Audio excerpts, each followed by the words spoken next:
ආයුබෝවන්. යථාර්ථවාදීව ලෝකයේ දෙස බලන්නට සත්‍ය සිදුවීම් සම්පින්ටනයක පුවත් දිගහැරුම ශ්‍රද්ධා රූපවාහිනී 6:30 ප්‍රධාන ප්‍රවෘත්ති විකාශය සමගින් මම ලකිඳු නුවංග ප්‍රථමයෙන් සිරස්තල.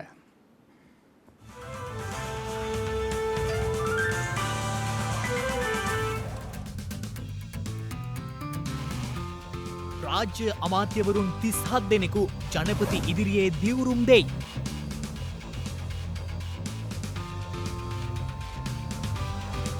සමාජ ආරක්ෂණ දායකත්ව බදු පනත් කෙටුම්පත පාර්ලිමේන්තුවේදී සම්මත වෙයි. එළැඹෙන දෙසැම්බර් මාසයේතෙක් විදුලි කප්පාදුවක් අවශ්‍ය නැහැ. මහජන උපයෝගිතා කොමිසමෙන් ප්‍රකාශයක්.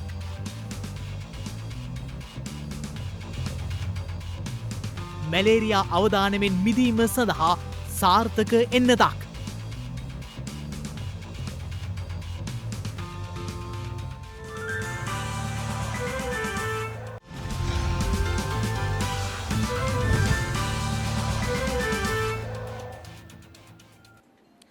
අද පෙරවරුවේ නව රාජ්‍ය අමාත්‍යවරුන් 37 දෙනෙකු දිවුරුම් දෙනු ලැබුවා. ඒ ජනාධිපති රනිල් වික්‍රමසිංහ මහතා ඉදිරියේ ජනාධිපති රනිල් වික්‍රමසිංහ මහතා ඉදිරියේ රාජ්‍ය අමාත්‍යවරුන් 37 දෙනෙකු අද පෙරවරුවේ දිවුරුම් දෙනු ලැබුවා. ඊට ශ්‍රී ලංකා පොදුජන පෙරමුණේ මන්ත්‍රීවරුන් 29 දෙනෙකු, ශ්‍රී ලංකා නිදහස් පක්ෂයේ මන්ත්‍රීවරුන් 6 දෙනෙකු සහ සමගි ජන බලවේගයේ මන්ත්‍රීවරුන් 2 දෙනෙකු ඇතුළත් වනවා. ජනාධිපති කාර්යාලයේදී සිදු වූ මෙම දිවුරුම් දීමේදී ශ්‍රී ලංකා නිදහස් පක්ෂයේ මන්ත්‍රීවරුන් වන ජගත් පුෂ්පකුමාර මහතා විදේශ රැකියා ප්‍රවර්ධන රාජ්‍ය අමාත්‍යවරයා ලෙසත්, රංජිත් සියඹලාපිටිය මහතා මුදල් රාජ්‍ය අමාත්‍යවරයා ලෙසත්, ලසන්ත අලගියවන්න මහතා ප්‍රවාහන රාජ්‍ය අමාත්‍යවරයා ලෙසත් ජනාධිපතිවරයා ඉදිරියේ දීරුම් දෙනු ලැබුවා. එමෙන්ම ආයෝජන හා ප්‍රවර්ධන රාජ්‍ය අමාත්‍යවරයා ලෙස දිලුම් අමුණුගම මහතා, තාක්ෂණ රාජ්‍ය අමාත්‍යවරයා ලෙස කනක හේරත් මහතාත් දීරුම් දුන් අතර ජනක වක්කුඹුර මහතා පළාත් සභා හා පළාත් පාලන රාජ්‍ය අමාත්‍යවරයා ලෙසයි දීරුම් දෙනු ලැබුවේ. ශෙහාන් සේමසිංහ මහතා මුදල් රාජ්‍ය අමාත්‍යවරයා ලෙසත්, මොහන් ප්‍රියදර්ශන සිල්වා මහතා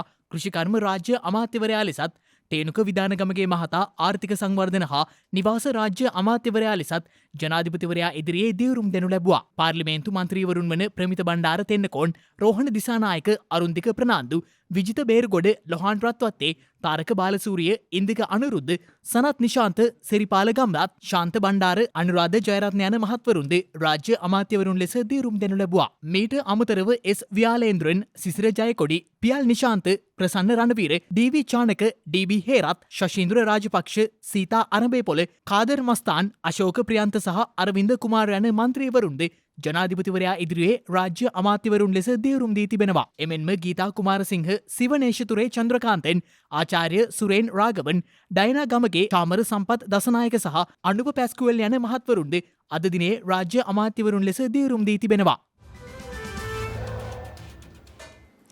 ලබන වසර දක්වා කාලය තුළ දෛනික විදුලි කප්පාදුව පැයක් වැනි කාලයක් දක්වා අඩු කර ගැනීමට හැකියාවක් පවතින බව මහජන උපයෝගිතා කොමිසමේ සභාපති ජනක රත්නායක මහතා පවසනවා. ඒ මහතා මේ බව සඳහන් කළේ අද පැවති විශේෂ මාධ්‍ය හමුවකට එක්වෙමින්.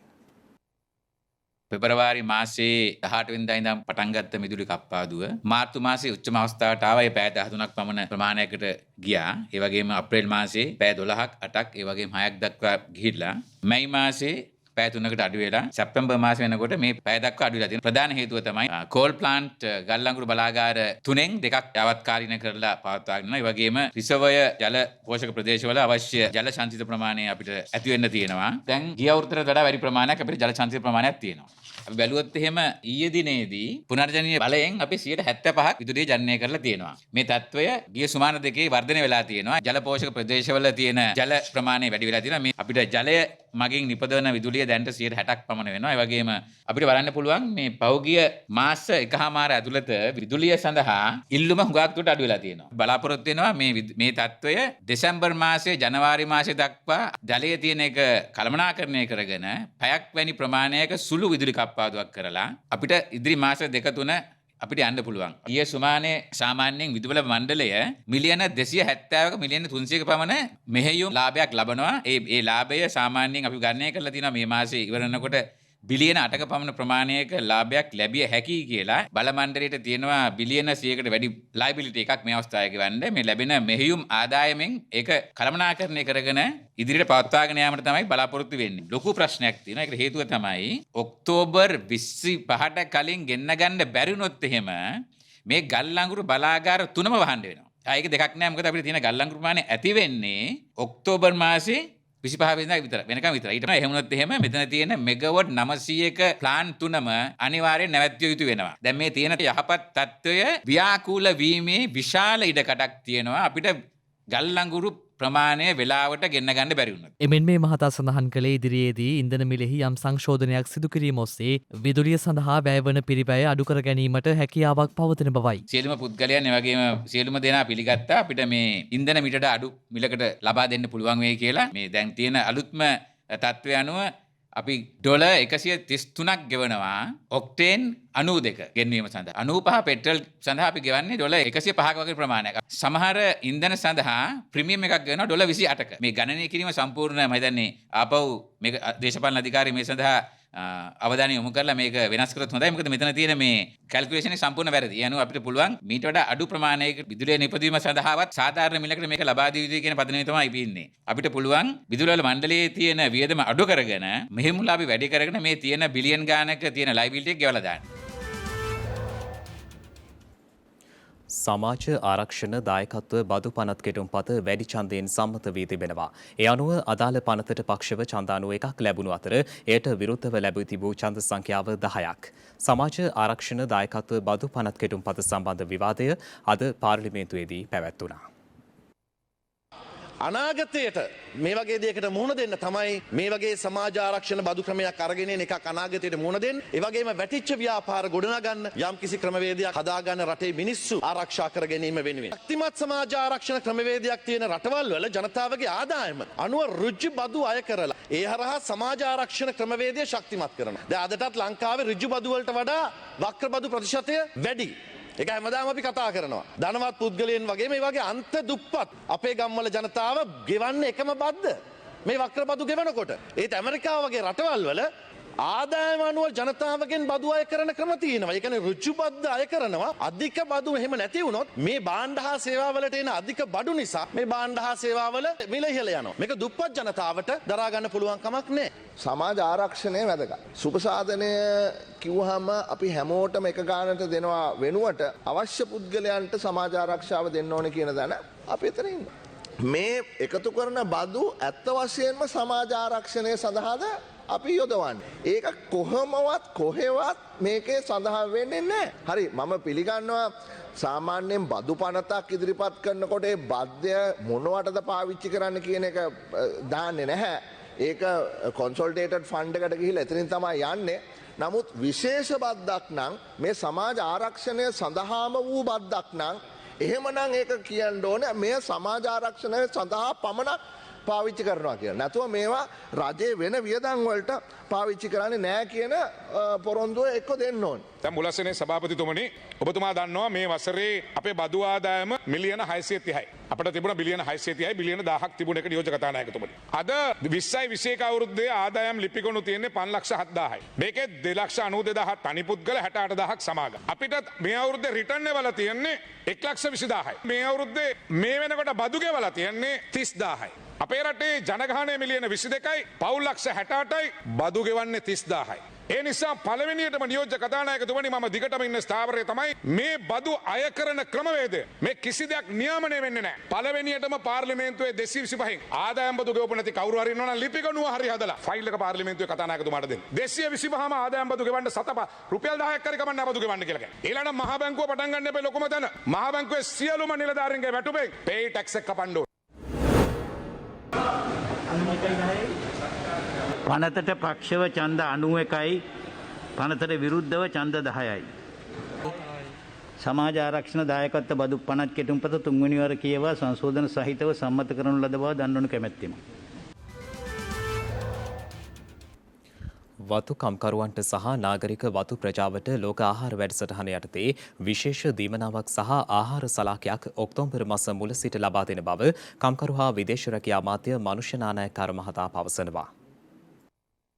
වතු කම්කරුවන්ට සහ නාගරික වතු ප්‍රජාවට ලෝක ආහාර වැඩසටහන යටතේ විශේෂ දීමනාවක් සහ ආහාර සලාකයක් ඔක්තෝබර් මස මුල සිට ලබා දෙන බව කම්කරු හා විදේශරකයා අමාත්‍ය මනුෂ්‍ය නානායක්කාර මහතා පවසනවා. ඊයේ පාර්ලිමේන්තු නව සභාවාරයේ කම්කරු හා විදේශරකයා කටයුතු පිළිබඳ අමාත්‍යංශීය උපදේශක කාර්යක සභාවේ පළමු රැස්වීමට සහභාගී වෙමුනුයි අමාත්‍යවරයා මේ බව සඳහන් කළේ. ඒ අනුව ජනාධිපතිවරයාගේ උපදෙස් පරිදි පවතින ආර්ථික අර්බුදය හමුවේ වතු කම්කරුවන්ට මෙන්ම නාගරික වතු ප්‍රජාවටද මෙය ලබා දීමට පියවර ගන්නා බවද අමාත්‍යවරයා ප්‍රකාශ කළා. එමෙන්ම ලෝක ආහාර සංවිධානයේ ව්‍යාපෘති ප්‍රධානියා සමග සාකච්ඡා කළ අමාත්‍යවරයා වතු කම්කරුවන්ට සහ නාගරික වතු ප්‍රජාවට ලබා දෙන ආහාර සලාකය සහ විශේෂ දීමනාව පිළිබඳවද එහිදී අවධානය යොමු කර තිබෙනවා. ඒ අනුව නුවර එළිය ගාල්ල සහ මුලතිව් දිස්ත්‍රික්කවල වතු සහ අඩු ආදායම්ලාභීන් වෙනුවෙන් ආහාර සඳහා විශේෂ දීමනාවක් ලබා දීම ආරම්භ කර ඇති අතර ඔක්තෝබර් මාස මුල සිට පවුල් 3,50,000ක් සඳහා ආහාර සලාකය ලබා දීමට නියමිතයි. දිස්ත්‍රික්ක 8ක් ආවරණය වන පරිදි ඔක්තෝබර්, නොවැම්බර් සහ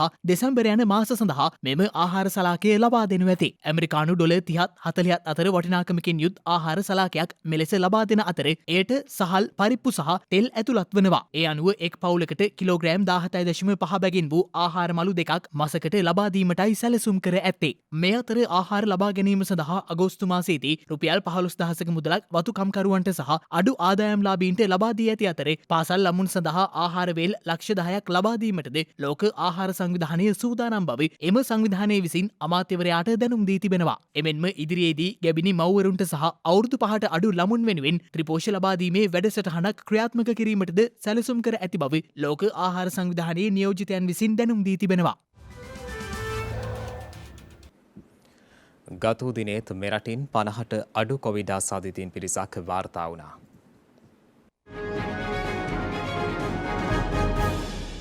ගත වූ දිනේ මෙරටින් නව කොවිඩ් ආසාදිතයන් 46ක් වාර්තා වී ඇති බව වසංගත රෝග විද්‍යා ඒකකය දැනුම් දී තිබෙනවා. ඒ මෙරටින් වාර්තා වන සමස්ත කොවිඩ් ආසාදිතයන් සංඛ්‍යාව 6,70,297ක් දක්වා ඉහළ නංවමින් මේ අතර ගත වූ දිනේ මෙරටින් කොවිඩ් ආසාදිත මරණ 3ක් වාර්තා වී ඇති බව සෞඛ්‍ය සේවා අධ්‍යක්ෂ ජෙනරාල්වරයා විසින් දැනුම් දී තිබෙනවා. ඒ අනුව මේ වන විට මෙරටින් වාර්තා වන සමස්ත කොවිඩ් ආසාදිත මරණ සංඛ්‍යාව 16,719ක් ලෙසයි දැක්වෙන්නේ. මේ අතර මේ වන විට වෛරසය ආසාදිතව රෝහල්වල ප්‍රතිකාර ලබන පුද්ගලයන් සංඛ්‍යාව 602ක් වන අතර වෛරසය ආසාදිතව සිට සුවය ලැබූ සමස්ත පුද්ගලයන් සංඛ්‍යාව දැක්වෙන්නේ 6,52,976ක් ලෙසයි. ශ්‍රී ලාංකේය සම්භාවයක් සහිත බ්‍රිතාන්‍ය දේශපාලඥයෙකු වන රනිල් ජයවර්ධන මහතාට මහා බ්‍රිතාන්‍යයේ කැබිනට් අමාත්‍යධුරයක් හිමි ඇති බව විදෙස් මාධ්‍ය වාර්තා කළා. මහා බ්‍රිතාන්‍යයේ කැබිනට් මණ්ඩලයේ නව පරිසර ආහාර සහ ග්‍රාමීය කටයුතු අමාත්‍ය ධුරයේ ශ්‍රී ලාංකික සම්භාවයක් සහිත දේශපාලඥයෙකු වූ රනිල් ජයවර්ධන මහතාට හිමි වී තිබෙනවා. ඒ අනුව රනිල් ජයවර්ධන මහතා බ්‍රිතාන්‍යයේ පරිසර ආහාර හා ග්‍රාමීය කටයුතු දෙපාර්තමේන්තුවට නායකත්වයේ දෙනු ඇති අතර රනිල් ජයවර්ධන මහතා බ්‍රිතාන්‍යයේ ආහාර සහ කෘෂිකාර්මික ප්‍රතිපත්ති භාරවද කටයුතු කරනු ඇති. මීට පෙර බ්‍රිතාන්‍යයේ ජාත්‍යන්තර වෙළඳ දෙපාර්තමේන්තුවේ කනිෂ්ඨ අමාත්‍යවරයෙකු වූ රනිල් ජයවර්ධන මහතා එරට නව අග්‍රාමාත්‍යවරයෙකු ලෙස තේරීපත් වූ ලිස් ට්‍රස් මහත්මියගේ මුල් පෙළ ආධාරකරුවෙකු ලෙස කටයුතු කිරීමත් සමග මෙම අමාත්‍ය ධුරය හිමි වී තිබෙනවා. ඒ අනුව ඊසානදිග හැම්ෂයරෙහි කොන්සර්වේටිව් පක්ෂයේ නායකයෙකු ලෙස මෙන්ම ජාත්‍යන්තර වෙළඳාම් පිළිබඳ උපලේකම්වරයා ලෙස කටයුතු කළ ඒ මහතා නව අමාත්‍ය ධුරයත් සමග එම තනතුරෙන් ඉවත් වනු ඇති අතර හිටපු බ්‍රිතාන්‍ය අග්‍රාමාත්‍යවරයා වූ බොරිස් ජොන්සන් මහතාගේ පාලන කාලයේ වසර දෙකකට වැඩි කාලයක් එම තනතුර දැරූ ජෝර්ජ් යුස්ටින් මහතාගෙන් පසුවයි රනිල් ජයවර්ධන මහතා එම තනතුරේ දියුරුම් දෙනු ඇත්තේ. සිය නව අමාත්‍ය ධුරය සම්බන්ධයෙන් ට්විටර් සටහනක් තබමින් රනිල් ජයවර්ධන මහතා සඳහන් කළේ පරිසර ආහාර සහ ග්‍රාමීය කටයුතු දෙපාර්තමේන්තුවේ අමාත්‍ය ධුරයෙහි දියුරුම් දීමට ලැබීම භාග්‍යයක් වන බව. එමෙන්ම ආහාර සුරක්ෂිතතාවය සහ බ්‍රිතාන්‍ය ගොවීන්ට පිටුබලය ලබා දීමේ සිට ජල සුරක්ෂිතතාව සහ ග්‍රාමීය ආර්ථිකය සංවර්ධනය කිරීම දක්වා තමන්ට පැවරෙන කාර්යයන් නිසි පරිදි සිදු කිරීමට සූදානම් බවටද ඒ මහතා සඳහන් කර තිබෙනවා. ශ්‍රී ලාංකේය නාමයේ ජාත්‍යන්තරයේ රන්දමින් මහා බ්‍රිතාන්‍යයේ කැබිනට් අමාත්‍ය ධුරයකට තේරීපත් වූ ශ්‍රී ලාංකේය සම්භාවයක් සහිත පළමු පුද්ගලයා වන රනිල් ජයවර්ධන මහතාට සිය ඉදිරි ගමන සඳහා අපගේ සුභාශිංසන මෙලෙස එක් කරමු. බීමට සුදුසු ජලබිඳක් නොමැති කමින් පීඩා විඳින පිරිසක් අපට මුණ ගැසුණා. ඒ අනුරාධපුර රත්මල් වැටිය ගම්මානයෙන්.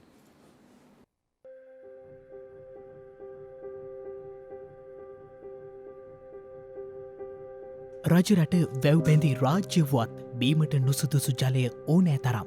ඒ නිසාම එම ප්‍රදේශවල ජීවත්වන ජනතාව වකුගඩු රෝගෙන් පීඩා විදින අවස්ථා තියෙනවා.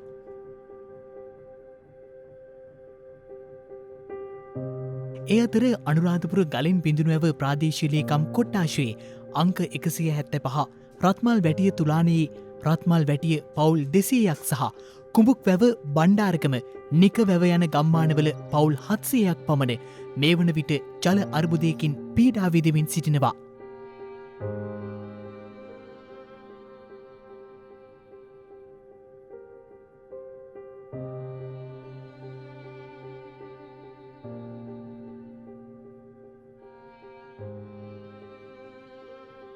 මේ ගමේ ගොඩාක් දෙමාපියන් දරුවා අහිමි වෙලා ගියා. බිරින්දෑවරු ස්වාමියා වුණා. ස්වාමියන් මේ බිරින්දෑවරු අහිමි මේ වගේ වග්ගඩුව අමාරින් ගොඩාක් ලෙඩ මේ හින්දා මිනිස්සුන්ට දුක්ඛිත ජීවිතයක් ගත කරන්නේ. වසර ගණනාවක සිට පැන නැගී ඇති පානීය ජල අර්බුදය තුළ පීඩා විඳින මෙම ජනතාව පාරම්පරික ගොවිතැන මූලික කරගෙන තම ජීවන රටාව ගත කරන පිරිසක්.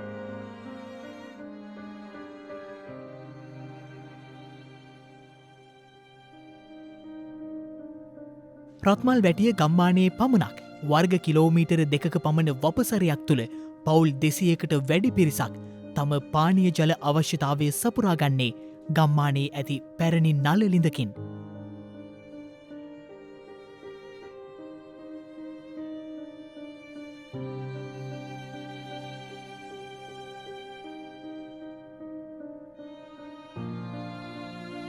බලන්න මහත්තයෝ මේ වගේ තමයි අපි ඉතින් හැමදාම මේ හූර මේවා සුද්ධ කරනවා. නැත්තම් මේව දෙවසේ අපිට උණු කරලා බොන්න බෑ. මේ බලන්න මහත්තයෝ මේවා මේ විදිහට අපි ඉතින් කොච්චර මේ පොඩි දරුවොත් එක්ක අපි මේවා බොනවද? මේ වකුගඩුව අමාරු ලෙඩ දවසින් දවසට වැඩි වෙනවා.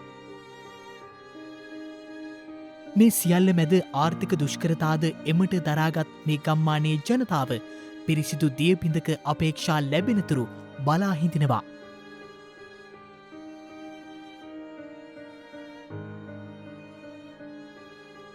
අපිට මේ විදිහේ මේවත් තවදුරටත් අපි පාවිච්චි කරොත් එහෙම අපිට මොනවා වෙයිද දන්නේ තව ඉදිරියේ මේ ඒ වගේ ලෙඩ දහස් ගාණක් බීවේ. ඒ හින්දා මේ වැගෑපත් බලධාරීන්ගෙන් ඉල්ලා සිටින මේක ලොකු පින් අයිති වෙන වැඩක්. මේ අහිංසක පුංචි දරු පරම්පරාව වෙනුවෙන් ඉදිරියට අපිට පිළිපහදු හොඳ වතුර ටිකක් පානය කරන්න ලැබලා දෙන්න කියලා තමයි අපිට ඉල්ලා සිටින් තියෙන වෙන්නේ. දැන් තවත් දේශීය පුවත් කිහිපයක් කෙටියෙන්.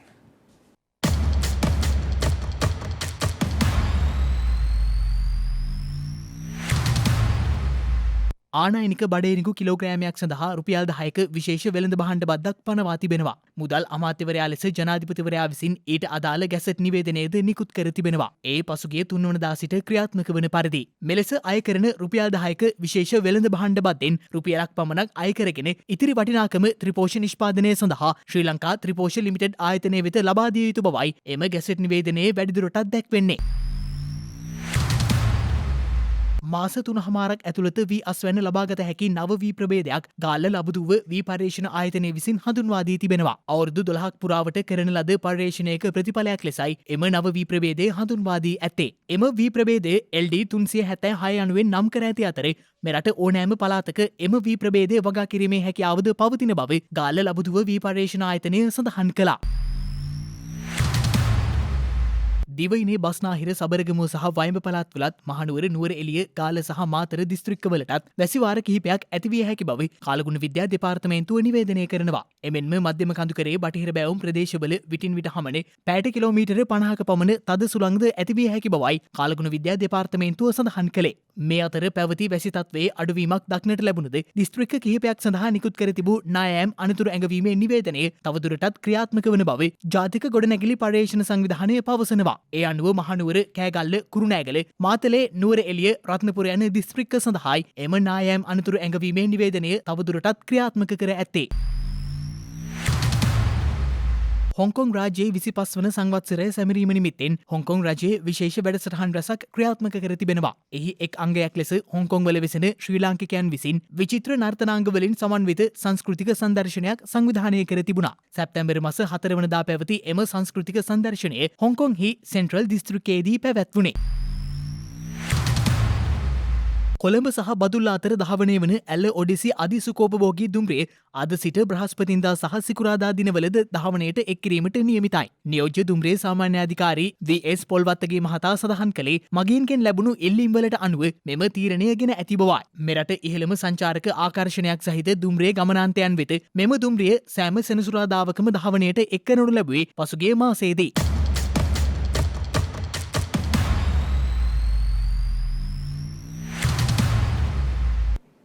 දිනක සටහන් නිමවන්නට මතෙන් හෙට දවසේ වැදගත්කම ගැනයි මේ අවධානය.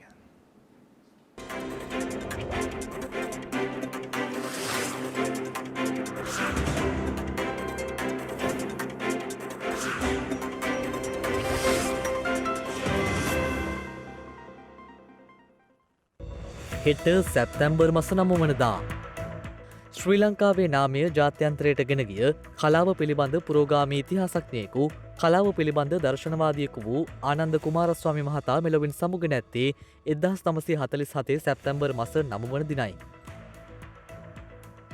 සැමට අධ්‍යාපනය සඳහා ඇති අයිතිය සහ මානුෂීය හදිසි අවස්ථාවලදී ගැනීමේ පරිසරය සුරක්ෂිත කිරීම සහතික කිරීමේ වැදගත්කම යළිත් තහවුරු කිරීම සඳහා අධ්‍යාපනය ලැබීමට ඇති බාධාවන් ඉවත් කිරීමේ දිනය සැප්තැම්බර් මස 9 වන දිනට එනම් හෙට දිනට යෙදී තිබෙනවා. සෝවියට් හා ඇමරිකානු හමුදා විසින් 1945 දී කොරියාව මුදා ගැනීමෙන් පසුව කොරියාවේ උතුරු කොටසේ කොමියුනිට් සෝවියට් හමුදා යාන්ත්‍රණයක් පිහිටුවීමත් සමග 1948 අගෝස්තු මාසයේදී නව උත්තරීතර මහජන සභාවක් තේරීපත් වූ පසු නව ව්‍යවස්ථාවක් ප්‍රකාශයට පත් කර ඇත්තේ 1948 සැප්තැම්බර් මස 9 වන දිනයි. ඒ සමගින් ශ්‍රද්ධා ප්‍රධාන ප්‍රවෘත්ති විකාශය නිමාවට පත්වනවා. හමුවෙමු හෙටත් සවස 6:30ට. තෙරුවන් සරණයි. නමෝ බුද්ධාය. මෙවැනි වැදගත් පුවත් නැරඹීම සඳහා ශ්‍රද්ධා TV News YouTube channel එක subscribe කර සීනුව සලකුණ වන්න.